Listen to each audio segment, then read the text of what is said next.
Cara, eu acho que é a última Copa do Mundo. Eu encaro como a minha última, porque... Iniesta or Neymar? I'm going to say Neymar. Neymar or Kevin De Bruyne? I'm going to say Neymar. Neymar or David Silva? Neymar. Neymar or Mesut Ozil? Neymar. Neymar or Bernardo Silva? Neymar. Neymar or Zinedine Zidane? Neymar. Neymar's the winner. Is one of the best players we have in Brazil. Neymar is one of the best players in the world. പരിക്കുകൾ വിധിയെഴുതിയ കുറേയേറെ കഥകൾ മാത്രമായിരിക്കും അയാൾക്കിന്ന് പറയാനുള്ളത്.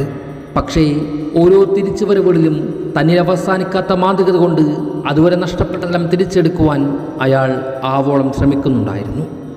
2014 തുടങ്ങി അയാളെ വിടാതെ പിന്തുടർന്ന പരിക്കെന്ന വിപത്ത് ഖത്തറിൻ്റെ വേദികളിലും ഓർമ്മിപ്പിക്കുന്നത് കാണാം.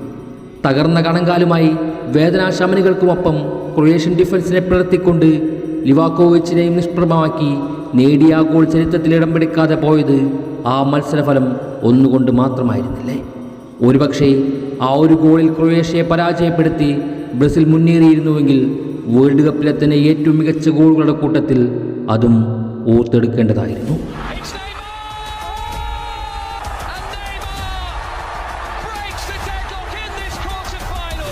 എന്നാൽ കരഞ്ഞു കലങ്ങിയ കണ്ണുകളുമായി തകർന്ന ഹൃദയം പെറിയ അയാളുടെ മടക്കത്തെ ആ വേദനാശമനികൾക്ക് പോലും അകറ്റുവാൻ ശേഷിയുണ്ടായിരുന്നില്ല. തൻ്റെ ഓരോ തിരിച്ചുവരവുകളിലും നെയ്മർ എന്ന സാമ്പാബോയ് ഒട്ടും കരുത്ത് കുറയാതെ തന്നെയായിരുന്നു കളത്തിൽ കാൽപന്തിനെ തഴുകിക്കൊണ്ടേയിരുന്നത്. പക്ഷേ വിമർശനങ്ങളും പരിഹാസനങ്ങൾക്കും ശേഷം PSG നിന്നും പടിയിറങ്ങുവാൻ നിർബന്ധിതമാകുന്നതും ശേഷം അൽ ഹിലാലിലേക്ക് ചേക്കേറുന്നത് പോലും അത്ഭുതപ്പെടുത്തി കടന്നുപോയിക്കൊണ്ടേയിരുന്നു. അവിടെയും തകർക്കാൻ ശ്രമിച്ചിട്ടും തളരാത്ത കണങ്കാലിൽ വിസ്മയങ്ങൾ ഒരു കൂട്ടം ഒരുക്കി വെച്ച അയാൾ മുന്നോട്ട് സഞ്ചരിച്ചുകൊണ്ടിരുന്നു. റൊണോ മെസ്സി കാലഘട്ടത്തിൽ പിറന്നതുകൊണ്ട് മാത്രമായിരുന്നില്ല അയാൾക്ക് പുരസ്കാരങ്ങളുടെ കഥ പറയാനില്ലാതിരുന്നത്. പരിക്കുന്ന വിപത്തിൻ്റെ പരിണാമം മാത്രമായിരുന്നു ഓരോ കാലഘട്ടത്തിലെ കഥകളിലും പുരസ്കാരങ്ങൾ അയാളിൽ നിന്നും തട്ടിമാറ്റപ്പെട്ടത്. പുതിയൊരു തുടക്കത്തിൽ ആശ്വസിക്കുവാൻ പോലും സമയമെടുക്കാതെ വീണ്ടും ഒരിക്കൽ കൂടി കണങ്കാൽ തകർക്കപ്പെടുന്നു. നിരന്തരം പരിഹസിക്കുവാൻ കാത്തിരിക്കുന്നവർ നെയ്മർ കഥകളെ വിമർശിക്കുവാൻ തുടങ്ങി. ഒന്ന് അവസാനിപ്പിച്ച് പോയിക്കൂടെ എന്നുവരെ അവർ അടക്കം പറഞ്ഞ് പരിഹസിച്ചു. ഇനിയും ഇങ്ങനെ കരിയർ മുന്നോട്ട് കൊണ്ടുപോകണോ, ഒന്ന് അവസാനിപ്പിച്ച് പോയിക്കൂടെ എന്ന് പറഞ്ഞവരുടെ പരിഹാസനങ്ങളുടെ മുന്നിൽ തിരികെ മൈതാനത്ത് മിനുക്കിയെടുക്കുന്ന സാമ്പാ ചുവടുകളുമായി എത്തുന്നത് ആരുടെ കാലഘട്ടത്തിലായിരുന്നുവെങ്കിലും സാന്റോസിൽ നിന്നും യൂറോപ്പിലേക്ക് ചേക്കേറുന്ന ആ മെലിഞ്ഞ കളിക്കാരനിലേക്ക് കാൽപന്ത് ലോകം എന്നോ ആലസ്യപ്പെട്ട് വീണുപോയതാണ്. ഇന്നോളം അയാൾ സുന്ദരമാക്കിയ നിമിഷങ്ങൾക്ക് മുന്നിൽ മറ്റൊരു സുൽത്താൻ പോലും പിന്നീട് ബ്രസീൽ എന്ന കാൽപന്ത് കളരിയിൽ നിന്നും പകരക്കാരനായി ജന്മമെടുത്തിട്ടുണ്ടായിരുന്നില്ല. ഒരുപക്ഷേ കാൽപന്ത് ലോകത്തെ സുൽത്താൻ എന്ന നാമം അയാൾക്ക് മാത്രം വിശേഷിപ്പിക്കുവാൻ കാലം വിധിക്കപ്പെട്ട ഒന്നു തന്നെയായിരിക്കണം. ഈ കഥ അവിടെ നിൽക്കട്ടെ. പക്ഷേ ഇന്നും നെയ്മർ ആരായിരുന്നു എന്ന് ചോദിക്കുന്നവരോട് ഞാൻ മറ്റൊരു കഥ പറഞ്ഞു തരാം. കുറച്ചേറെ വർഷങ്ങൾ പുറകിലാണ്. നീയൊന്നും കാണാത്ത, നീയൊന്നും കേൾക്കാത്ത ഒരു നെയ്മർ ജൂനിയർ ഉണ്ടായിരുന്നു.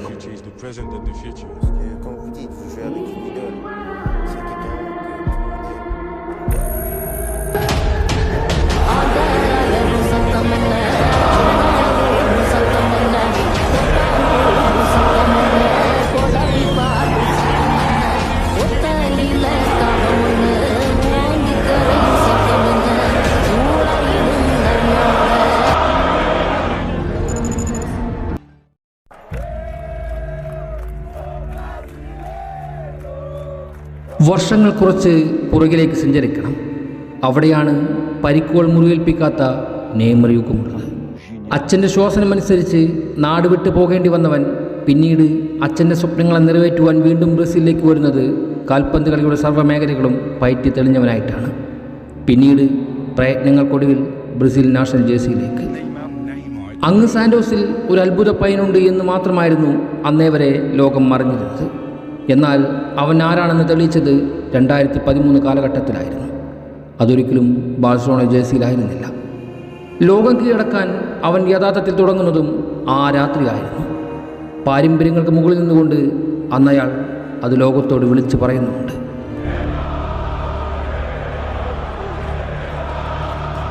2010 ജൂലൈ മാസത്തിലെ 11-ാം നാളിൽ വേൾഡ് കപ്പ് ഉയർത്തിക്കൊണ്ട് യോഹന്നസ്ബർഗിൽ സ്പെയിൻ പട വിജയിച്ചു നിൽക്കുമ്പോൾ അതൊരു സ്റ്റേറ്റ്മെൻ്റ് ആയിരുന്നു.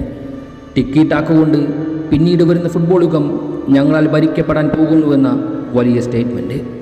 ക്സാവിയും ഇനിയാസ്റ്റയും ബുസ്കറ്റ്സും ഫാബ്രിക്കാസും ടോറസും പുയോളും റാമോസും പീക്കയും കസ്ലസും എല്ലാം അടങ്ങുന്ന സ്പെയിൻ കുപ്പായക്കാർക്ക് അതൊരു അനായാസ ചരിത്രമാകില്ല എന്ന് പോലും ആരാധകർ വിധി എഴുതി. അവരെ ഉന്മൂലനം ചെയ്യണമെങ്കിൽ അതിനൊരാൾ ഇനിയും പിറവിയെടുക്കേണ്ടിയിരിക്കുന്നുവെന്ന് സ്പാനിഷ് ആരാധകർ മനസ്സിൽ കുറിച്ചിട്ടത്. ഫുട്ബോൾ ലോകത്തെ ആ ബോധ്യത്തിലേക്കാണ് 2013 കോൺഫെഡറേഷൻ കപ്പിൻ്റെ വേദി ഒരുങ്ങുന്നത്. അതും ബ്രസീലുകാരുടെ സ്വന്തം മണ്ണിൽ. ഒരു വർഷം കൂടി പിന്നിട്ട് കഴിഞ്ഞാൽ അതേ മൈതാനത്ത് മറ്റൊരു വേൾഡ് കപ്പ് വേദിയും കാത്തിരിക്കുന്നുണ്ട്. അതുകൊണ്ട് തന്നെ ഈ ടൂർണമെൻറ്റ് വിജയിക്കുകയാണെങ്കിൽ ആ വിശ്വാസം അവരെ ലോക കിരീടത്തിലേക്ക് പോലും നയിക്കുമായിരുന്നു. 2010 ഇതിഹാസങ്ങൾ പലരും കളത്തിനോട് വിട പറയുകയും പടിയിറങ്ങുകയും പരിക്കുകളും ഫോമൗട്ടും അവസരം നിഷേധിക്കപ്പെടുകയും ചെയ്യുമ്പോൾ 21-ാം നൂറ്റാണ്ടിൽ ബ്രസീൽ ടീം യുവത്വം കൊണ്ടും പുതുമുഖങ്ങൾ കൊണ്ടും പുതുതായി ഒരു തലമുറയെ നട്ടുവളർത്തുന്നുണ്ടായിരുന്നു. അങ്ങനെ റൊണാൾഡോയും ഡീനോയും കാക്കയും കാർലോസും റോബിനിയും ഒന്നുമില്ലാത്ത മറ്റൊരു ബ്രസീൽ രൂപം കൊള്ളുന്നുണ്ട്. Cesar, Dani Alves, Thiago Silva, David Luiz, Marcelo, Lucas Moura, Fred, Oscar, Dante, Filipe Luis, Gustavo, Paulinho, Hulk, Jo എന്നിവരടങ്ങുന്ന പരിചയസമ്പത്തും യുവത്വവും ഉടകലർന്ന പുതിയ ജോഗോ ബൊണീറ്റ.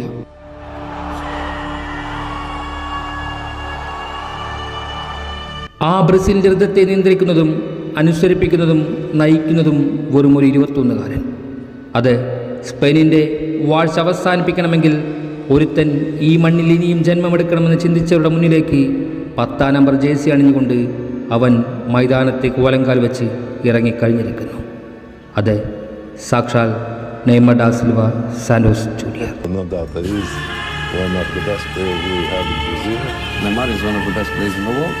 Jugador, me encanta todo el planeta de fútbol, porque es un gran jugador. The future is the present and the future.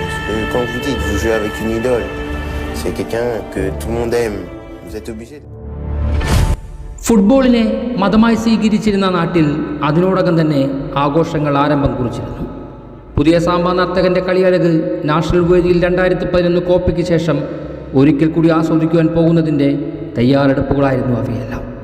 അപ്പോഴേക്കും 11-ൽ നിന്നും 10-ാം number നക്കം ചാർത്തിയ Neymar ജേഴ്സികൾ Rio de ജനീറോയുടെ തെരുവുകളിൽ വിറ്റ് കഴിഞ്ഞിരുന്നു. നേരിട്ടും കരിഞ്ചന്തയിലും ടിക്കറ്റുകൾ സ്വന്തമാക്കി ആരാധകർ ആ മത്സരങ്ങൾക്കായി കാത്തിരുന്നു.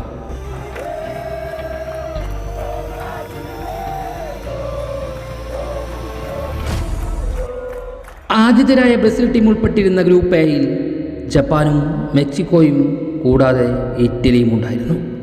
ആ വർഷത്തെ ഏഷ്യൻ ചാമ്പ്യന്മാരായിരുന്ന ജപ്പാനുമായി ബ്രസീൽ ഏറ്റുമുട്ടുന്നതോടെ കോൺഫെഡറേഷൻ കപ്പ് 2013 അരങ്ങേറ്റം സംഭവിക്കുന്നുണ്ടായിരുന്നു.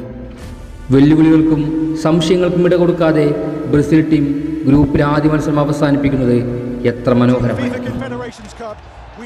മത്സരത്തിൻ്റെ 3-ാം മിനിറ്റിൽ മാർസലോയുടെ പാസിനെ ഫ്രെഡ് ചെസ്റ്റിൽ ട്രാപ്പ് ചെയ്തുകൊണ്ട് ഇറക്കി നൽകുന്നത് കാണാം. 6 യാർഡിന് വെളിയിൽ നിന്നും കളി കാണുന്നവരെ പോലും മയക്കുന്ന വിധത്തിൽ ഒരു ഗോളി ഇറക്കുന്നുണ്ട്. 4 വെളുത്ത ജേഴ്സിക്കാരെയും ഗോൾ കീപ്പർ കോഷ്മിക്ക് ഒരു അവസരം നൽകാതെയും ആ പന്ത് പോസ്റ്റിൻ്റെ വലത് മുറിയിലേക്ക് ഭ്രമണം ചെയ്ത് പതിക്കുന്നത് കാണാം. 10-ാം നമ്പർ ജേഴ്സി ധരിച്ചവൻ ആരാധകരുടെ ആഴിയിലേക്ക് ഓടി അടുക്കുന്നത് കാണാമായിരുന്നു. അതെ, ഈ കഥയിൽ നെയ്മർ ഷോ അവിടെ ആരംഭിക്കുകയാണ്. ഡാനിയുടെ ക്രോസിൽ പോളിനെയും ഓസ്കാർ നീട്ടിവെക്കുന്ന പന്തിനെ ജോയും ഗോളാക്കുന്നതോടെ ജപ്പാനെ 3 ഗോളുകൾ പരാജയപ്പെടുത്തിക്കൊണ്ട് ബ്രസീൽ വിജയിച്ചുകൊണ്ട് തുടങ്ങുകയാണ്.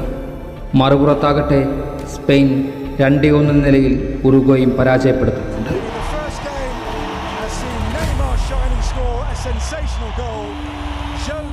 ബ്രസീലിൻ്റെ 2ാമത്തെ മത്സരം മെക്സിക്കോക്കെതിരെയായിരുന്നു. നിരവധി തവണ ബ്രസീലിന് മുന്നിൽ വെല്ലുവിളി ഉയർത്തി മടങ്ങാറുള്ള മെക്സിക്കോയ്ക്ക് ഇത്തവണയും ബ്രസീലിൻ്റെ പടപ്പുറപ്പാടിനെ തടയാനാകുന്നില്ല. കാരണം അവിടെയും അവൻ്റെ കാൽ പതിഞ്ഞിരുന്നു. അത് 9-ാം മിനിറ്റിൽ ഇടംകാലിൽ നിന്നും ഒരു വോളി പിറക്കുന്നുണ്ട്.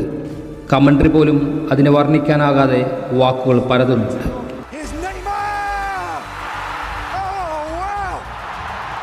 മെക്സിക്കൻ സ്വപ്നങ്ങളെ അപ്പാടെ മാച്ചു കളയുന്ന നെയ്മർ എന്ന മാന്ത്രികൻ അവതരിക്കുകയായി. മത്സരത്തിൻ്റെ അന്ത്യത്തിൽ മെക്സിക്കൻ തിരമാലകളെ അപ്പാടെ കീറിമുറിച്ച് ജോയിലേക്ക് തട്ടിയിടാൻ പാകത്തിന് വെച്ച് നീട്ടുന്ന ആ പാസിനെ എങ്ങനെ എഴുതണം അറിയില്ല. നിങ്ങളത് കൺകുടുക്കെ കണ്ട് ആസ്വദിക്കണം.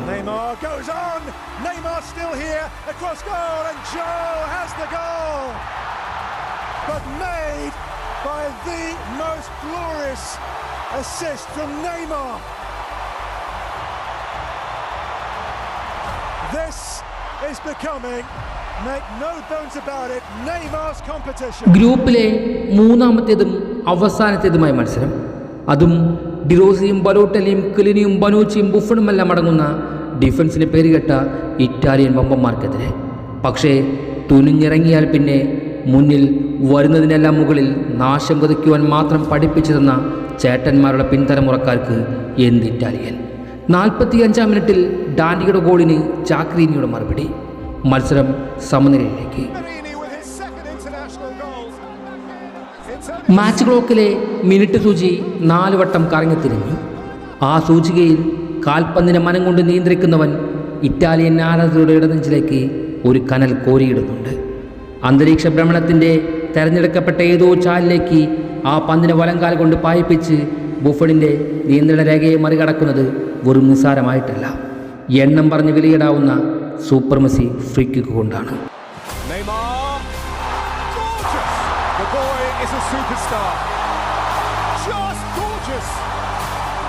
66-ാം മിനിറ്റിലും 89-ാം മിനിറ്റിലും ഫ്രെഡ് ഓരോ തവണയും നിറയൊഴിക്കുമ്പോഴും 71-ാം മിനിറ്റിൽ ഇറ്റലിക്ക് വേണ്ടി കിലിനി അതിനിടയിൽ ഒരു ഗോൾ മടക്കുന്നുണ്ട്.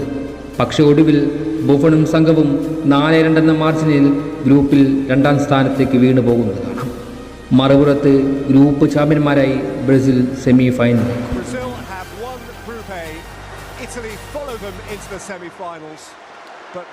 സെമി ഫൈനലാകട്ടെ എതിരാളികൾ ഫോർലാനും കവാനിയും സുവാരസുമെല്ലാം അടങ്ങുന്ന ഉറുഗ്വൈൻ പട.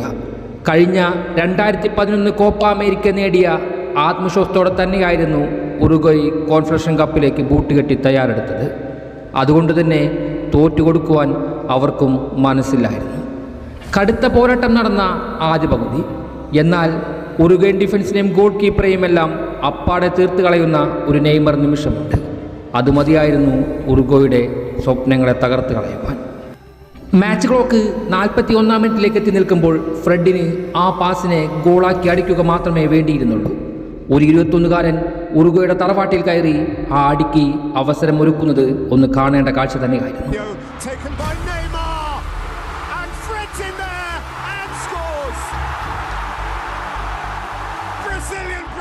രണ്ടാം പകുതിയുടെ 48-ാം മിനിറ്റിൽ ബ്രസീലിന്റെ ഡിഫൻസിന്റെ പിഴവ് പിടിച്ചെടുത്തുകൊണ്ട് കവാനി ഉറുഗ്വയെ ഒപ്പം എത്തിക്കുന്നുണ്ട്. ഞങ്ങൾ അവസാനിച്ചിട്ടില്ല എന്ന് അവർ പറയാതെ പറയുന്നുണ്ട്. പക്ഷേ 86-ാം മിനിറ്റിൽ ബ്രസീലിൻ്റെ കോർണർ പൊളിനയുടെ തലയ്ക്ക് പാകത്തിന്, പിന്നീട് ഉറുഗ്വയുടെ ഗോൾ പോസ്റ്റിലേക്ക്.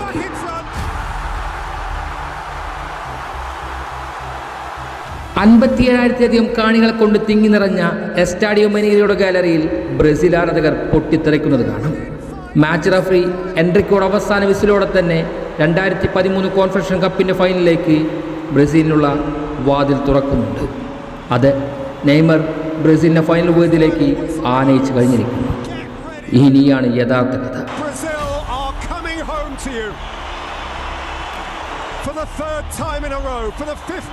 മറുപുറത്ത് കാളക്കൂറ്റന്മാരുടെ നാട്ടുകാർ ഒരുക്കം പൂർത്തിയാക്കി കഴിഞ്ഞിരുന്നു.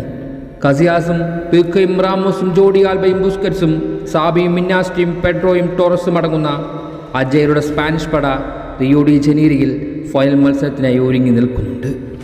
മറുവശത്താകട്ടെ സീസറും ഡാനി ആൽവസും തിയാഗോ സിൽവയും ഡേവിഡ് ലൂയിസും മാർസോലയും പോളിനെയും ഗുസ്താവയും ഓസ്കറും ഹൾക്കും ഫ്രെഡും നെയ്മറും അടങ്ങുന്ന മഞ്ഞപ്പട. അതെ, ഇതൊരു ചരിത്രാംഗമാകും.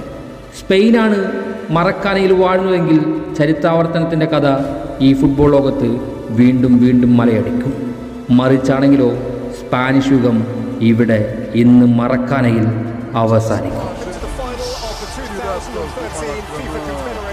It is the hosts against the world champions. No more thrilling prospect in international football than Brazil versus Spain.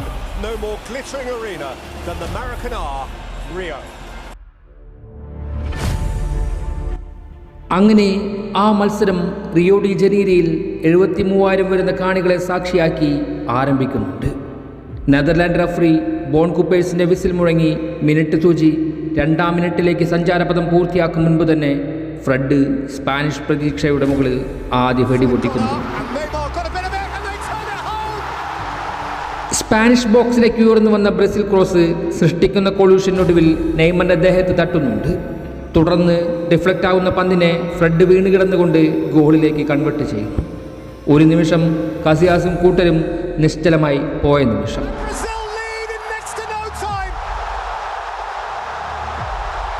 Rio de ജനീരോയിലെ ഇളകിമറിയുന്ന മഞ്ഞക്കടൽ ആരവങ്ങളിലേക്ക് ബ്രസീലും സംഘവും ഓടിക്കയറുന്നതാണ്.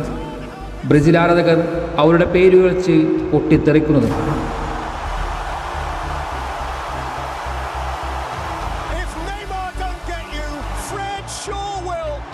ശേഷം സ്പെയിൻ്റെ ഉദ്ദേശം വളരെ വ്യക്തമായിരുന്നു.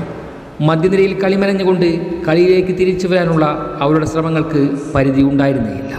പക്ഷേ സർവ്വതും നിയന്ത്രണത്തിലാക്കിയ സ്പാനിയോളിന് പക്ഷേ എതിർ ടീമിലെ 10-ാം നമ്പറുകാരൻ നിരന്തരം തലവേദന സൃഷ്ടിച്ചുകൊണ്ടേയിരുന്നു.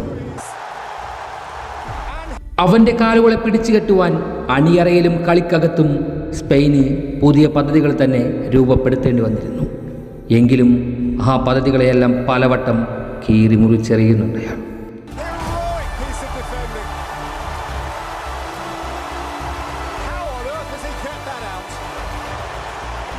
ആക്രമണവും പ്രത്യാക്രമണവും കണ്ട ആ നിലത്തിൽ പച്ചപ്പുല്ലുകൾക്ക് തീ പിടിക്കുന്നുണ്ടായിരുന്നു.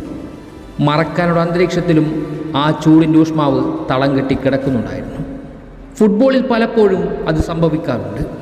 തങ്ങളുടെ കളി കൊണ്ട്, മികവ് കൊണ്ട് ഏത് പ്രതിസന്ധിയും മറികടക്കാൻ സാധിക്കുമെന്ന മികച്ചവരുടെ വിശ്വാസ പ്രമാണങ്ങൾ തകർന്നടിയുന്ന കാഴ്ചകൾ അതന്ന് റിയോ ഡി ജനീരോയിലും സംഭവിക്കുന്നുണ്ട്.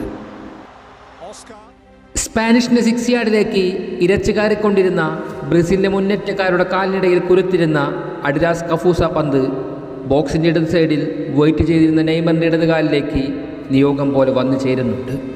പിന്നീട് ഇരകളെ ഉന്നം വെച്ച് തീർക്കുന്ന ഒരു വേട്ടക്കാരൻ്റെ തോക്കിൽ നിന്ന് മുതിർക്കുന്ന വെടികൊണ്ട കണക്കെ അയാൾ ആ പന്തിനെ ഇടംകാല് കൊണ്ട് ട്രിഗർ ചെയ്യുന്നുണ്ട്.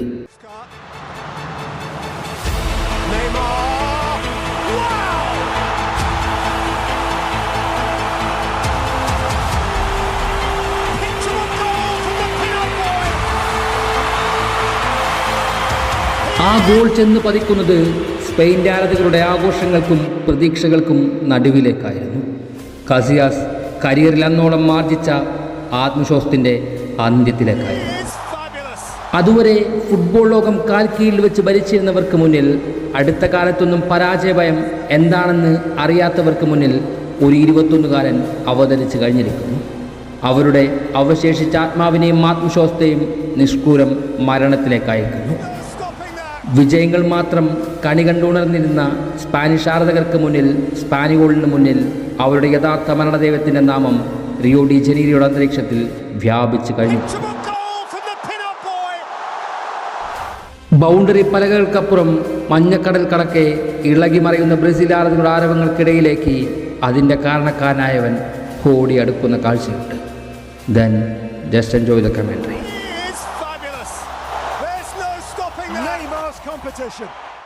മത്സരത്തിൻ്റെ 48-ാം മിനിറ്റിൽ നെയ്മറിൻ്റെ ബാക്ക് ഫ്ലിപ്പിൽ ഫ്രെഡ് കഥയുടെ വിധി എഴുതുമ്പോൾ സ്പാനിഷ് ഇതിഹാസങ്ങളും ചരിത്രങ്ങളുമെല്ലാം കെട്ടുകഥയെന്നോണം പരിഹാസമാകുന്നുണ്ട്.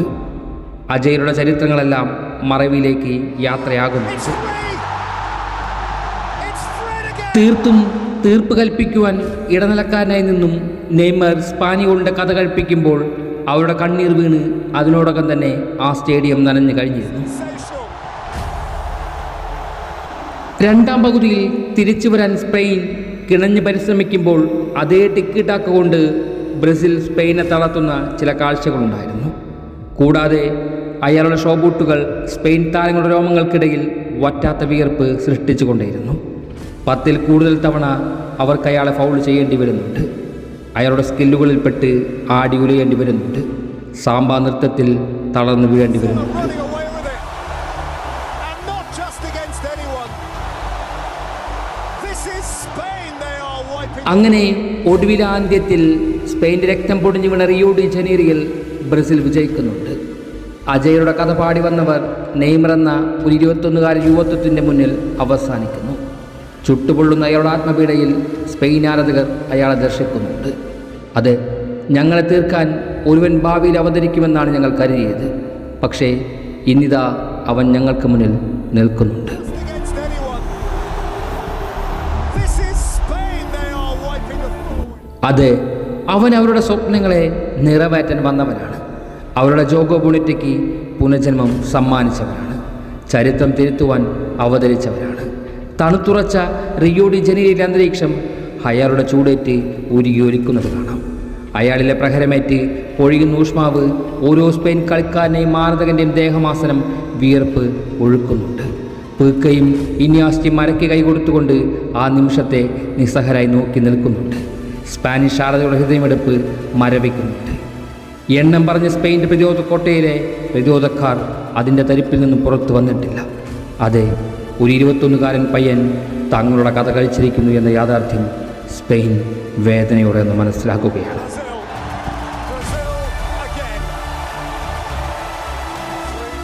മറക്കാനെങ്കിൽ ബ്രസീൽ കിരീടമണിയുമ്പോൾ 4 ഗോളുകളും 3 അസിസ്റ്റും നേടിക്കൊണ്ട് ആ ടൂർണമെൻറ്റിലെ മികച്ച താരത്തിലുള്ള ഗോൾഡൻ ബോൾ അയാൾ സ്വന്തമാക്കുന്നുണ്ട്. ഇനിയാസ്റ്റും സാവിയും ബുസ്കറ്റുമെല്ലാം നടനമാടുന്ന നിറഞ്ഞാടുന്ന കാലഘട്ടത്തിലാണ് ഈ മഹത്തരമായ നേട്ടമെന്ന് ഓർക്കേണ്ടതുണ്ട്. നെയ്മർ ആരാണെന്നും എന്താണെന്നും ചോദിക്കുന്നവർ ആ യുഗത്തിലേക്ക് ചുമ്മാ ചെന്നൊന്ന് കയറിക്കൊടുക്കണം. ഇന്നും പലരുടെയും ഉറക്കം കളയുന്ന നിരങ്ങൾ സമ്മാനിച്ച ഒരു നെയ്മർ യുഗം അവിടെ നടനമാടുന്നത് കാണാം. ആ ബ്രസീൽ കൂട്ടം പുതിയ ചരിത്രം കെട്ടിപ്പൊക്കുമെന്നതിൽ ആർക്കുമെന്ന് സംശയമുണ്ടായിരുന്നില്ല. മുന്നിൽ അയാളുണ്ടെങ്കിൽ പിന്നെ സർവ്വസീമകളെയും ലംഘിച്ച് സർവ്വനിയമങ്ങളും പൊട്ടിച്ചെറിഞ്ഞ് ലോക ഫുട്ബോളിനെ ബ്രസീലിന് ചുറ്റും മാത്രമായി ഭ്രമണം ചെയ്യിക്കുവാൻ അയാൾക്കും ആ സംഘത്തിനും കഴിയുമായിരുന്നു. ഡിനോയും കക്കയും റോബിനെയുമെല്ലാം ബാക്കി വെച്ച ആ സ്ഥലത്തു നിന്നും ഒരു പയ്യൻ തുടങ്ങി വെച്ചത് ഒരു ചെറിയ വിപ്ലവമായിരുന്നില്ല. ആ കഥ പിന്നീടുള്ള കാലങ്ങളിൽ പലരുടെയും ഉറക്കം കളയുകയും ചരിത്രങ്ങൾ തിരുത്തുകയും ഇതിഹാസങ്ങൾ അവസാനിപ്പിക്കുകയും ചെയ്യുവാൻ ശേഷിയുള്ളതായിരുന്നു.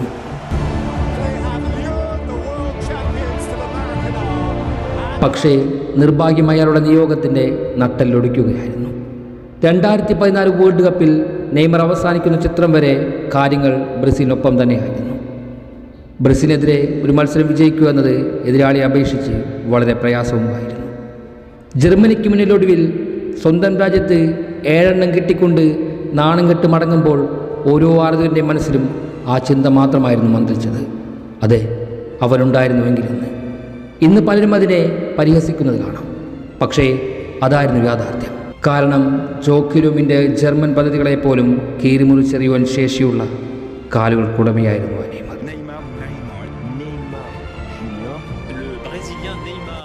കൊളംബിയൻ ക്രൂരതയ്ക്ക് ശേഷം വർഷങ്ങളുടെ കാത്തിരിപ്പിനൊടുവിൽ തിരിച്ചു വന്ന ഓരോ വേദികളിലെല്ലാം നിസ്സഹനായി നിൽക്കേണ്ടി വന്ന ഓരോ നെയ്മർ കാഴ്ചകളിലും ആ കഥ മുറിവേൽപ്പിച്ചുകൊണ്ടേയിരുന്നു. നിരായുധനായി അയാൾക്ക് നിൽക്കേണ്ടി വന്ന ആ ഓർമ്മകളെ അയാളും നിരന്തരം പഴിക്കുന്നുണ്ടാകണം. പിന്നീടും ബ്രസീൽ മണ്ണ് പല ഇതിഹാസങ്ങൾക്കും ജന്മം നൽകി. പക്ഷേ അവരിലൊന്നും മറ്റൊരു ഗരീഞ്ചയോ പെലയോ റൊണാൾഡോയോ റിവാൾഡോയോ ഡീനോയോ കക്കയോ എന്തിന് മറ്റൊരു നെയ്മർ പോലും പിന്നീട് പിറവി കൊണ്ടില്ല. ആ പാരമ്പര്യത്തിൻ്റെ അവസാന കണ്ണിയായി അയാൾ മാത്രം ഒതുങ്ങുകയാണ്. നെയ്മറില്ലാത്ത ബ്രസീൽ യുഗത്തിന് പുതിയൊരു തറക്കല്ലിടുവാൻ സാധിക്കുമോ എന്ന് പോലും ഇന്നുറപ്പില്ല. അതുകൊണ്ട് തന്നെ പരിക്കിൽ കുതിർന്ന് മുന്നോട്ട് സഞ്ചരിക്കുന്ന അയാളിൽ മാത്രം വിശ്വാസം വെച്ച് പുലർത്തുന്നവരാണ് ബ്രസീൽ ജനതയും അവരുടെ ആരാധകരും. അതുകൊണ്ട് തന്നെ അവർക്ക് വേണ്ടി ഒരു വട്ടം കൂടി അയാൾക്ക് ശ്രമിച്ചേ മതിയാകൂ. ഈ ആധുനിക ഫുട്ബോൾ യുഗത്തിൽ ആ പഴയ നെയ്മർ ഒരിക്കൽ കൂടി പുനർജനിച്ചേ മതിയാകൂ. റൊണാൾഡോയും മെസ്സിയുമെല്ലാം അടക്കി വാഴുന്ന യുഗത്തിൽ അയാൾക്കായി ഒരു മേൽവിലാസം ഉണ്ടാകണമെങ്കിൽ അതിനൊരു ചെങ്കോലോ കിരീടമോ അത്യാവശ്യമാണ്. പഴയ നെയ്മർ എന്നത് സ്വപ്നമാണെന്ന് തലച്ചോറിനറിയാം. എങ്കിലും നിങ്ങൾക്ക് മുന്നിൽ ഹൃദയം വെട്ടി ഞങ്ങൾക്ക് ഒരു വട്ടമെങ്കിലും തലയുയർത്തി നിൽക്കേണ്ടതുണ്ട്. വർഷങ്ങൾക്കുമപ്പുറം മക്കളോടും എൻ്റെ കൊച്ചുമക്കളോടും എനിക്കത് പറയാനാകണം. വിധി തകർത്ത കാലുകൊണ്ട് ലോകം കീഴടക്കിയ ആ സുൽത്താൻ്റെ കഥ എൻ്റെ നെയ്മർ ജൂനിയറിൻ്റെ കഥ.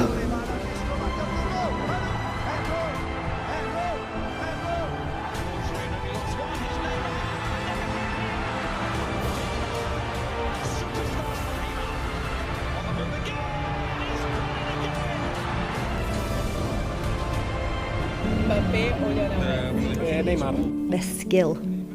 Neymar. That was quick. He's a fantastic footballer, outstanding player. ഒരു കാലത്ത് നെയ്മർ ആരാണെന്ന് അറിയണമെങ്കിൽ ഇതേപോലെ ലെജൻസിനോട് ചോദിച്ചാൽ മതി. He is the complete player. ഒരിക്കലും ആ ചോദ്യം ഫോർഡിനോട് ചോദിച്ചിട്ടുണ്ട്. Player you've played against? Honestly, I'd have to say Neymar. I was a bit starstruck at times. Just some of the little one of the best players in the world. ഈ ഒരു ദിവസം അല്ലെങ്കിൽ ഈ ഒരു ചോദ്യം ഒരു ഫുട്ബോൾ ആരാധകനും പെട്ടെന്ന് മറക്കാൻ സാധിക്കില്ല.